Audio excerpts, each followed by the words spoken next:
E a Polícia Federal apontou que as emendas parlamentares atribuídas ao ex-deputado Eduardo Cunha foram formalmente assinadas pela liderança do Republicanos na Câmara dos Deputados. Segundo a investigação, Eduardo Cunha, que não exerce mandato parlamentar, teria indicado mais de R$6 milhões e 100 mil em emendas destinadas a municípios de Minas Gerais. O valor teve execução suspensa pelo ministro do Supremo, Flávio Dino, que também determinou o bloqueio de bens do ex-deputado em mais de R$6 milhões e 100 mil. Os documentos da Câmara mostram que as 29 emendas investigadas foram registradas como indicações da liderança do Republicanos, então comandada pelo deputado Gilberto Abramo. A Polícia Federal afirma que Eduardo Cunha teria utilizado essa estrutura para direcionar os recursos, mesmo sem mandato parlamentar. A investigação também aponta que a assessora da Câmara, Mariângela Fialec, conhecida como Tuca, teria coordenado o suposto esquema. A defesa de Eduardo Cunha negou irregularidades e informou que vai recorrer da decisão do Supremo Tribunal Federal. O Segre é a mesma linha do que aconteceu na semana passada com o presidente do PL, Valdemar da Costa Neto, mas ali bloquearam R$119 milhões ali por suspeita de desvio de emendas parlamentares, ambas por ordem do ministro Flávio Dino. Sim, Flávio Dino, que na teoria está fazendo um trabalho ótimo, porque ele está auditando as emendas. Mas devemos lembrar que em 2013 e 2014, a quantidade de dinheiro que estava em poder do Legislativo para emendas era de 13 bilhões, hoje é 60. E, coincidentemente, mesmo que todas as armas apontem para o Legislativo, quem libera as emendas é o Executivo. Quem tem a assinatura do cheque do PIX é o Executivo. Por isso, nós todos observamos que tem uma pauta importante no Congresso, o governo autoriza emendas, manda 12 bilhões quando foi a questão do Jorge Messias, 35 bilhões na semana passada. Então, está sendo utilizado como uma troca eleitoral, é um legislativo de extorsão. Você me dá dinheiro, legal, fora o mensalão, eles já aprenderam, vai aprimorando o esquema. Então, em troca disso, eu te apoio. Mas a emenda não deveria existir, Paula. Não tem que existir. Imagina hoje, temos eleições agora. O Eduardo Cunha é um bom exemplo. Ele mandava emendas para cidades, segundo o que a Justiça está mostrando, para cidades de Minas Gerais, onde ele será candidato a deputado federal pelo Partido Republicano. Como alguém que está de fora e não tem essa potestade, pode concorrer com alguém que está mandando dinheiro para uma base eleitoral que tem votos que serão destinados para ele. E a mesma coisa aplica para deputados, tem R$30 milhões por ano para soltar emenda para todo lado. E 70 milhões por ano cada senador. Então, quem não está dentro da política, é difícil que consiga entrar. Por isso, quem está dentro não quer sair, porque é uma coisa de louco. Você tem emenda que hoje não tem, são 13 bilhões, se não lembro mal. Não tem como você analisar quem mandou, nem para quem mandou. Então, faz a mesma coisa. Eu mando dinheiro para você, não tem nota fiscal, não tem nada. É um descalabro. Até para a Receita Federal. E tem algumas que estão sendo enviadas, Paula, para estatais. Eu adoraria saber como a contabilidade registra isso. Então, é um descalabro por onde a gente olha.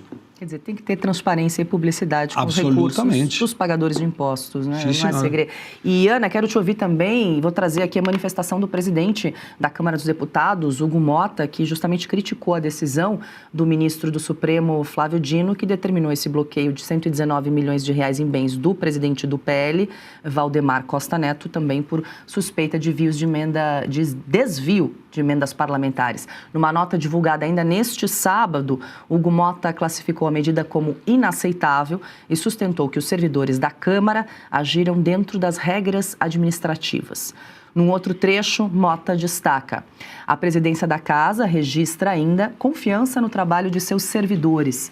A autorização conferida pelos parlamentares para que as equipes que os assessoram operacionalizassem as indicações, segundo orientação da direção partidária, insere-se na normalidade do funcionamento administrativo do mandato e não traduz qualquer irregularidade.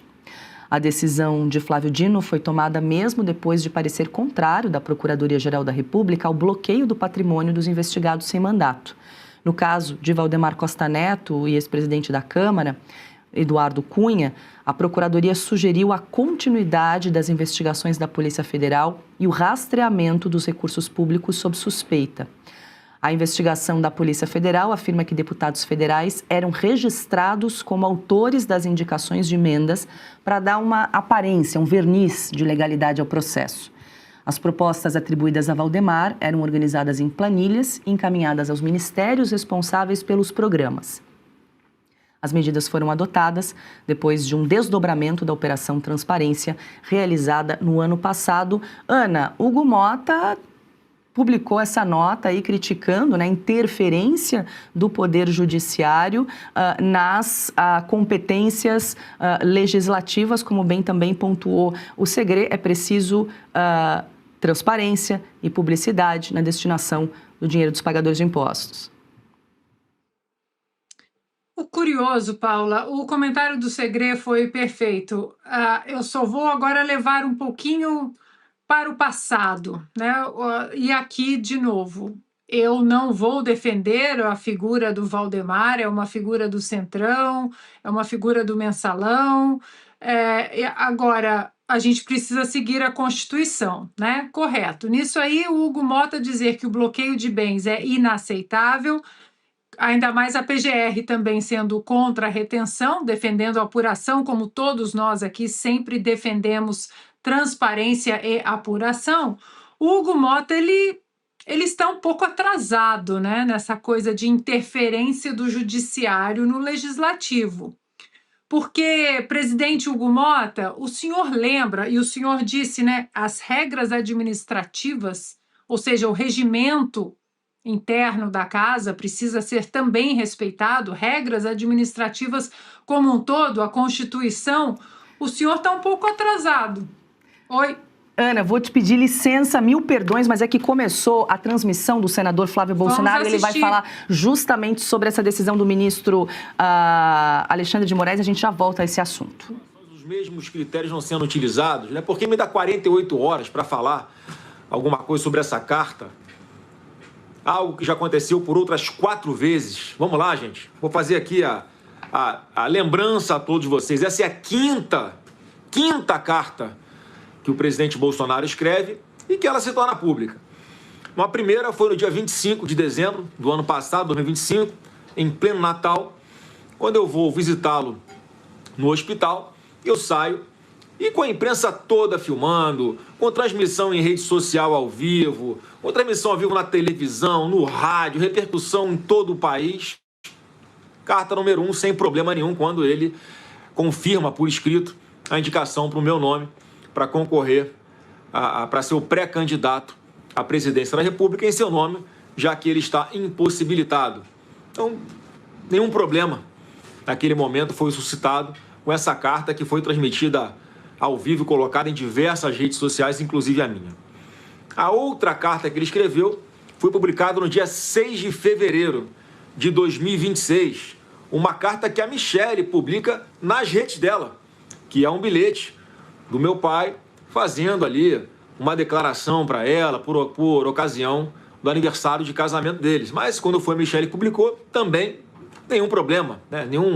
Não viu-se nada de errado com relação àquilo. Carta publicada nas redes sociais da Michelle. A terceira carta foi em 1º de março, que foi uma carta em que o presidente Bolsonaro escreveu defendendo a Michelle das cobranças que ela vinha recebendo nas redes sociais. Naquela época, a carta também publicada em todas as redes sociais, repercutida por toda a imprensa. Também não houve nenhuma manifestação por parte de Alexandre de Moraes para que essa carta defendendo a Michelle fosse motivo, né, de questionamento se a sua decisão havia sido descumprida, né? A quarta carta foi a que ele publicou, que veio a público no dia 2 de março de 2026, no dia seguinte, tratando das eleições em Mato Grosso do Sul. E essa agora, a quinta carta do presidente Bolsonaro, em que ele pede ali que possíveis divergências sejam deixadas de lado, reafirmando mais uma vez, né, que ainda tem gente que está nessa página de questionar a minha pré-candidatura, mas ele novamente reafirma a minha pré-candidatura, né, que eu sou o seu indicado, que eu tenho a sua confiança e também que eu sou o seu porta-voz.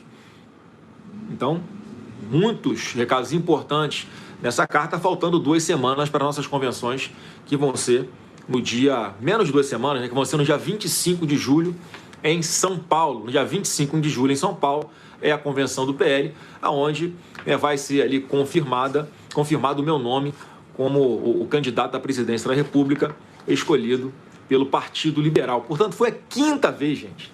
Foi a 5ª vez que ele escreveu uma carta. E por que é que desta vez ele resolve questionar de eu estar descumprindo alguma ordem judicial dele? Porque obviamente que eu não estou descumprindo nenhuma decisão judicial dele. É óbvio que o presidente Bolsonaro nunca falou, ou pediu, ou deu a entender, ou decidiu, ou mandou, ou se manifestou de qualquer forma sobre eu publicar essa carta nas minhas redes. Porque qual é a diferença, gente? De eu publicar na minha rede, de publicar na rede da Michelle, de publicar na rede do irmão meu, de publicar no YouTube, de publicar das centenas de veículos de comunicação, de publicar em qualquer blog, de sair no Jornal Nacional. Qual é a diferença? Nenhuma diferença. O que eu percebo é que, mais uma vez, o Alexandre de Moraes quer só uma desculpinha para tirar o meu pai da domiciliar que ele se encontra. Gente, não vamos ser ingênuos. Acabou de acontecer uma busca e apreensão na casa do meu pai. Acabou de acontecer há poucos dias, por ocasião da situação da arma, daquela arma que foi transportada lá pelo segurança dele. A defesa informou todas as 10 armas aonde estavam, por escrito, com comprovação, com documentos. Olha, essa arma aqui está com o Exército, essa arma aqui foi na Polícia Federal apreendida em tal situação, essa arma aqui está em tal local porque não veio retirar. Não, as 10 armas que ele tem em seu nome estão aqui. O que Alexandre de Moraes faz? Determina do nada uma busca e apreensão na casa dele. Para quê? Exatamente para ver se encontrava uma muniçãozinha de uma arma qualquer, de outro calibre, ou achando que o presidente Bolsonaro pudesse estar mentindo. Fez uma busca e apreensão para quê? Para ver se achava alguma coisa para tirar ele da domiciliar. Para mais uma vez deixá-lo incomunicável, sem falar com os filhos.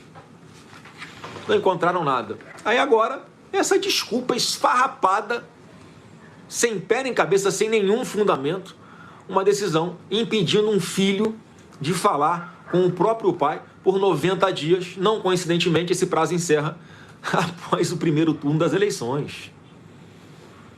Isso é uma tentativa ou não é de interferência nas eleições? Deixa aqui nos comentários. Você acha que Alexandre de Moraes está tentando interferir nas eleições?